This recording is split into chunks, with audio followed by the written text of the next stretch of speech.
السلام علیکم dear listeners, کہانی گھر گھر کی چینل میں آپ سب کو خوش آمدید۔ اگر آپ چینل پر نئے ہیں تو چینل کو سبسکرائب کریں تاکہ آنے والی تمام ویڈیوز آپ کو ملیں۔ بڑھتے ہیں آج کی کہانی کی جانب۔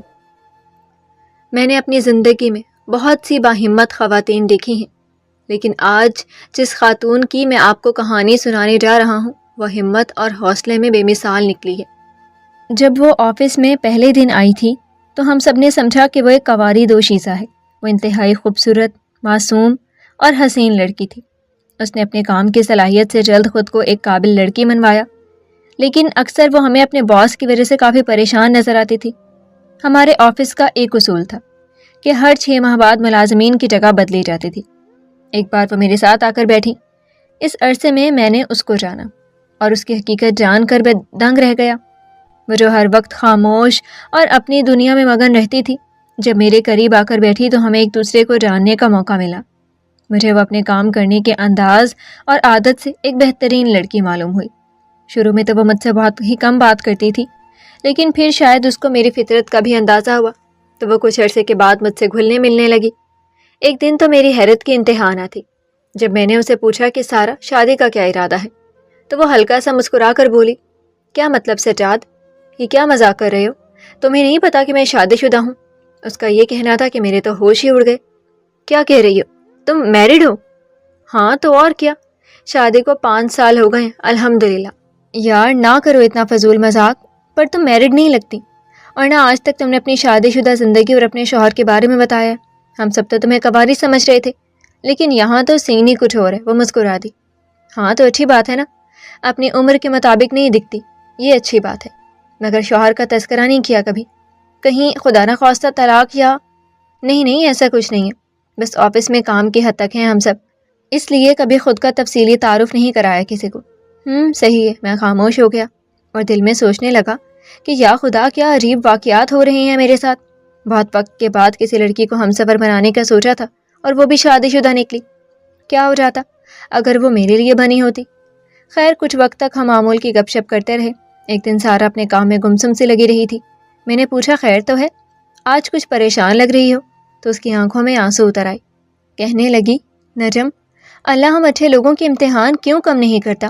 میں نے کہا، کیونکہ وہ اپنے پسندیدہ بندوں کو دور نہیں جانے دیتا۔ شاید اس لیے اللہ اب میرے امتحان کم کر دے، کیونکہ میں بہت تھک گئی ہوں۔ میں نے پوچھا، لیکن ہوا کیا ہے سارا؟ اپنے دل کی بات شیئر کرو، شاید بوجھ ہلکا ہو جائے۔ وہ کہنے لگی، نجم، اس آفس میں بہت سی لڑکیاں لڑکے کام کر رہے ہیں، لیکن کبھی کوئی ایسا نظر نہیں آیا جس سے اپنے دل کی باتیں کر سکوں، اپنے دل کا بوجھ ہلکا کر سکوں۔ تم واحد انسان ہو جس سے بات کر کے اندازہ ہوتا ہے کہ تم اعتماد کے قابل ہو، اس لیے تم سے اپنے دل کی بات کرنا چاہتی ہوں۔ میں بولا، سارا، یہ میری خوش نصیبی ہے کہ تم مجھے اس قابل سمجھ رہی ہو۔ بولو، کیا ہوا ہے؟ ایسا لگ رہا تھا جیسے وہ اپنے آنسوؤں کو اپنے گلے میں ہی پی رہی ہو اور آنکھوں میں ہی دبا کر خوش کرنے کی ناکام کوشش کر رہی ہو۔ بہت ساری ہمت اکٹھی کرتے ہوئے بولی، میں ایک اچھے اور شریف گھر کی لڑکی تھی، اپنے بہن بھائیوں میں سب سے بڑی تھی۔ گھر میں کل 5 افراد تھے، 2 ماں باپ اور 2 چھوٹے بھائی تھے۔ والدین میری شادی کرنا چاہتے تھے کیونکہ وہ بہت بیمار رہنے لگے تھے۔ ان کو اس بات کی فکر ہونے لگی کہ ہمارے بعد ہمارے بچوں کا کیا ہوگا، اور ہماری بیٹی جوان ہو چکی ہے، اس کا ابھی تک کہیں رشتہ نہیں ہوا۔ بس امی نے کئی رشتہ کرانے والی خواتین کو میرے رشتے کا ذمہ لگا دیا۔ میں اپنے گھر کے کام خود کرتی تھی اور ساتھ ساتھ یونیورسٹی بھی جاتی تھی۔ رشتے تو آتے رہتے تھے، لیکن جیسا رشتہ والدین چاہتے تھے ویسا ابھی تک نہ آیا تھا۔ لیکن ایک دن خدا کے کرم سے میرے لیے رشتہ آیا۔ وہ بہت ہی اچھے لوگ تھے، میرے والدین کو وہ لوگ بہت اچھے لگے۔ لڑکے والوں نے مجھے دیکھتے ہی پسند کر لیا تھا۔ انہوں نے والدین سے کہا، آپ کی بیٹی خوبصورت ہونے کے ساتھ ساتھ بہت سلیقہ مند بھی ہے، آپ نے اپنی بیٹی کی بہت ہی اچھی تربیت کی ہے، اور ہمارا بیٹا محمد بھی بہت اچھا اور شریف بچہ ہے، ہمیں امید ہے آپ بھی ہمارے بیٹے کو بہت پسند کریں گے۔ میرے والدین بہت خوش ہوئے۔ انہوں نے جاتے وقت میرے والدین کو اپنے گھر آنے کا کہا۔ جیسے ہی وہ لوگ گھر سے گئے، میں نے والدین سے کہا کہ امی ابو، میری پڑھائی تو مکمل ہونے دیں، اس کے بعد ہی میں شادی کروں گی، کچھ ہی وقت تو رہتا ہے، میری ڈگری مکمل ہو جائے گی، پھر بے شک شادی کر دیجیے گا۔ میری یہ بات سن کر والدین خاموش سے ہو گئے اور میرے ساتھ بات کرنا ترک کر دی۔ میں نے محسوس کیا کہ وہ پریشان ہو گئے ہیں۔ میں نے فوراً سے حامی بھر لی اور کہا، امی ابو، آپ چاہتے ہیں نا کہ میں شادی کروں، تو مجھے آپ کا یہ فیصلہ قبول ہے، آپ کا ہر حکم سر آنکھوں پر۔ والدین میری رضامندی سے بہت خوش ہوئے اور پھر ابو نے سر پر ہاتھ رکھ کر کہا، تم جیسی بیٹی تو خدا سب کو دے، تمہارا بہت اچھا نصیب ہو، ہمیشہ خوش رہو بیٹا۔ امی بھی بہت خوش ہوئیں اور دعائیں دینے لگیں۔ میں اپنے والدین کی خوشی دیکھ کر مطمئن سی ہو گئی اور ہنس کر اپنے کمرے میں چلی گئی۔ کچھ دن گزرنے کے بعد محمد کے والدین نے میرے والدین کو اپنے گھر مدعو کیا۔ میرے والدین کی محمد سے ملاقات ہوئی۔ محمد ایک شریف سا لڑکا تھا، شکل و صورت مناسب سی تھی، لیکن بہت ہی سمجھدار، ہنرمند تھا۔ میرے والدین کو محمد بہت اچھا لگا۔ وہ بولے، آپ نے اپنے بیٹے کی تربیت بہت اچھی کی ہے۔ محمد کے والدین خوش ہوئے اور بولے، مطلب ہم اب پوری طرح سے ہاں سمجھے؟ جی کیوں نہیں، ہماری طرف سے ہاں ہی ہے۔ اس طرح میرا رشتہ طے ہو گیا۔ والدین واپس گھر آئے اور والدہ نے مجھے سب کچھ تفصیل سے بتایا۔ وہ مجھے سمجھانے لگی کہ بیٹا لڑکا بہت اچھا ہے، پڑھا لکھا ہے، شکل و صورت کا خاص نہیں ہے لیکن شریف ہے، سادہ مزاج کا لگا۔ ہم کافی مطمئن ہوئے مل کر، باقی نصیب تو ذات نے بنانا ہے نا۔ میں یہ سب سن کر بولی، امی آپ مطمئن ہیں تو مجھے اور کیا چاہیے۔ شادی کی تیاریاں شروع ہوئیں، سب بہت خوش تھے، میں بھی بہت خوش تھی اور دعا کرتی کہ اللہ تعالیٰ میری زندگی کا ایک نیا سفر شروع ہونے جا رہا ہے، میں تیرے سپرد کرتی ہوں سب کچھ، میرا نصیب اچھا کرنا، میں خوش رہوں گی تو میرے والدین ہمیشہ سکون میں رہیں گے۔ آخر وہ دن آیا جس کا سب کو انتظار تھا۔ وہ دن میری رخصتی کا تھا۔ میں خوش تو بہت تھی لیکن ساتھ ساتھ اداس بھی تھی، کیونکہ اپنے والدین اور بھائیوں سے دور جا رہی تھی۔ شام کا وقت تھا اور پورا گھر سجا ہوا تھا، ہر طرف روشنی ہی روشنی تھی۔ ایک خوبصورت سا سما تھا، سورج ڈھل چکا تھا، رات ہوئی اور پھر ڈھول کی آواز آئی، ہر طرف شور مچا، بارات آ گئی، بارات آ گئی۔ میں دلہن کے روپ میں سجی ہوئی کمرے میں بیٹھی تھی۔ بارات کی پکار سن کر میں اپنی سہیلیوں اور کزنس کے ساتھ اٹھ کر اپنے گھر کے ٹیرس پر آ گئی، کیونکہ بارات کا یہ نظارہ میں خود دیکھنا چاہتی تھی۔ خیر سب رسمیں ہوئی اور میری رخصتی ہو گئی، میری نئی زندگی کا آغاز ہوا۔ اپنے کمرے میں بیٹھی محمد کا انتظار کر رہی تھی اور اچانک ہی کمرے کا دروازہ کھلا۔ میں تھوڑی گھبرا گئی اور اپنا گھونگھٹ ٹھیک کرنے لگی۔ محمد کمرے میں آیا اور آ کر پاس بیٹھا، میرا گھونگھٹ ہٹایا، مجھے دیکھتے ہی حیران ہوا اور کہنے لگا، آپ تو بہت ہی خوبصورت اور معصوم ہو، میں بہت لکی انسان ہوں کہ آپ جیسی حسین بیوی میرے نصیب میں ہے، میں ہمیشہ آپ کو بہت پیار دوں گا۔ وہ محمد کی طرف دیکھ کر ہلکا سا مسکرائی اور بولی، آپ بھی بہت اچھے ہیں، امید کرتی ہوں ہم دونوں ہمیشہ خوش رہیں گے۔ اس کے بعد محمد نے مجھے منہ دکھائی دی جو کہ بہت خوبصورت انگوٹھی تھی۔ ہم نے شادی کے 3 سال بہت خوش گزارے۔ ایک دن وہ ہوا جس نے میری زندگی کو نیا رخ دیا۔ کاش میں محمد کو اس دن شہر سے باہر جانے کی اجازت نہ دیتی۔ اپنے کسی کام سے شہر سے باہر گئے اور واپسی پر ان کو ہائی وے پر روڈ حادثہ پیش آیا۔ لوگ ان کو ہسپتال لے گئے اور جب میرے پاس یہ خبر پہنچی تو میں سکتے میں آ گئی۔ کچھ ہوش آیا تو فوراً ہسپتال بھاگی، وہاں مجھ بد نصیب پر پہلی قیامت گزری۔ ڈاکٹرز نے بتایا کہ شکر ادا کریں آپ کے شوہر کی جان بچ گئی ہے، ورنہ ایسے حادثے کے بعد لوگوں کی موقع پر جان چلی جاتی ہے، لیکن آپ کو بہت صبر اور ہمت کا مظاہرہ کرنا ہے۔ وہ معذور ہو چکے ہیں، ان کی دونوں ٹانگیں کام کرنا چھوڑ گئی ہیں۔ میں یہ سب سن کر بہت روئی، بہت تڑپی کہ اے میرے مالک، ابھی کتنا عرصہ ہوا تھا شادی کو اور مجھ پر یہ پریشانی بھی آ گئی۔ اب میں اکیلی عورت کیا کروں گی، کیونکہ محمد اپنے گھر کا واحد کفیل تھا۔ میں نے خود کو حوصلہ دیا، ہسپتال میں محمد کی بہت کیئر کی۔ کچھ دنوں بعد محمد کو گھر لے آئی۔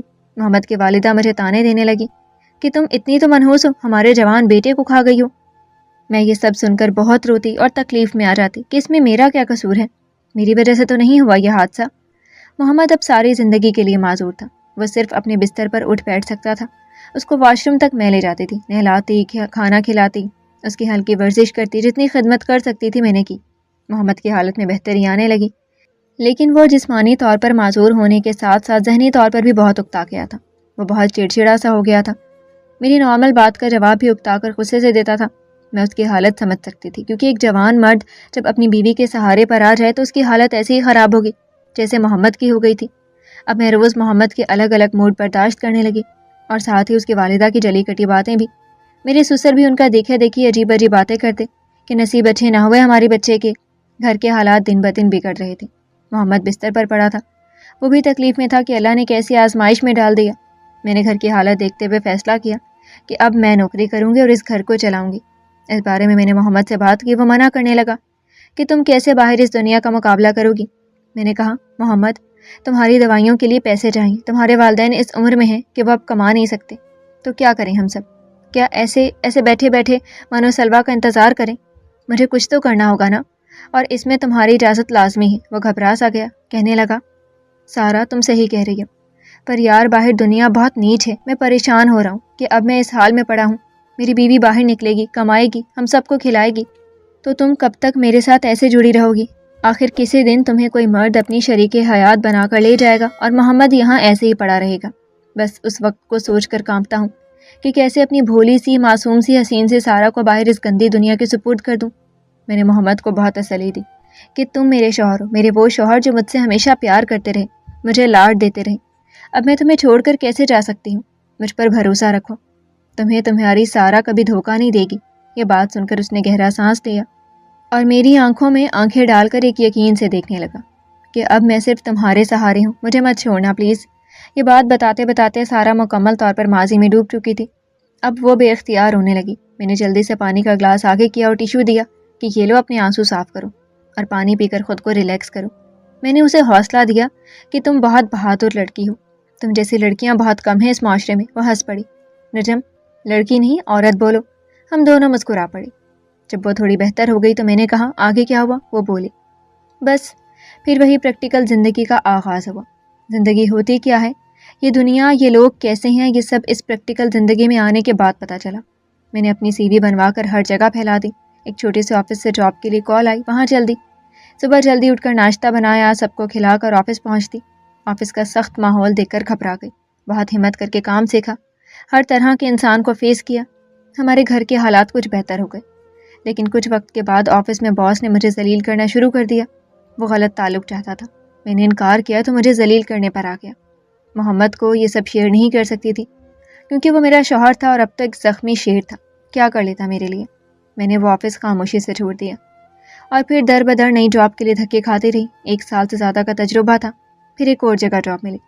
کچھ ہفتے ہی میں نے سکون کی سانس لی ہوگی۔ میرے لیے ایک اور کڑا امتحان شروع ہو گیا۔ وہاں پچھلے آفس سے زیادہ گھٹیا باس اور کولیگس تھے، جس کا جیسے جیسے بس چلا مجھ پر لائن ماری۔ مجھے لوگوں سے نفرت ہونے لگی، سارے وحشی معلوم ہوئے، وہ آفس پہ چھوڑ دیا۔ پھر مجھے احساس ہوا کہ جب سب کو پتہ چلتا ہے نا کہ میرا شوہر معذور ہے تو وہ مجھ کو اپنی پراپرٹی سمجھنے لگتے ہیں۔ پھر میں نے یہ عہد کیا کہ اب آئندہ جہاں بھی جاؤں گی خود کو شادی شدہ ہی ظاہر نہیں کروں گی، اس لیے یہاں کسی کو نہیں بتایا کہ اب کسی پوزیشن میں ہوں۔ لیکن اب یہاں بھی یہی دیکھ رہی ہوں کہ میرے باس نے کئی بار ٹرائی کی ہے، لیکن میری طرف سے اسے کوئی رسپانس نہیں مل رہا۔ اب دیکھو کب تک وہ یہ سب برداشت کرتا ہے، کیونکہ جس دن اس کی برداشت ختم ہو گئی اس نے بھی پچھلے تمام لوگوں کی طرح مجھے کھری کھری سنا دینی ہے اور میں پھر سے کسی نئی آفس کی تلاش میں نکل پڑوں گی، کیونکہ رزق تو میں نے کمانا ہے نا، اور وہ بھی حلال رزق، کیونکہ میں اپنے شوہر سے وفاداری کا وعدہ کر کے نکلی تھی۔ تو اب دیکھو کہ کتنے دن یہاں ٹکتی ہوں۔ وہ اپنے آنسو صاف کر کے نیچے منہ کر کے اپنا کام کرنے لگی اور میں حیرت کے سمندر میں ڈوبا اسے تکتا رہ گیا کہ کتنی عظیم عورت ہے وہ، جو اتنی حسین ہونے کے باوجود اپنے کردار کو، اپنی وفا کو نہیں چھوڑ رہی، ایک معذور اور بوڑھے ساس سسر کا بوجھ اٹھائے پھر رہی ہے اور کسی کو اپنا دکھ بھی نہیں بتا پا رہی۔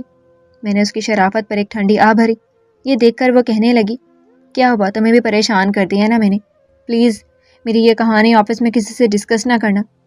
نہیں، بے فکر ہو جاؤ۔ میں خود سے دل ہی دل میں بات کرنے لگا کہ ہم کتنے گھٹیا لوگ ہیں، اور خاص کر وہ تمام مرد جو باہر نکلی ہوئی اور جاب کرنے والی عورت کو اپنی پراپرٹی سمجھتے ہیں۔ ہمیں احساس تک نہیں ہے کہ کون کس مصیبت میں پھنسا ہوا ہے، کس پر کیا بیت گئی ہے، کون کس مجبوری میں باہر نکلا ہوا ہے۔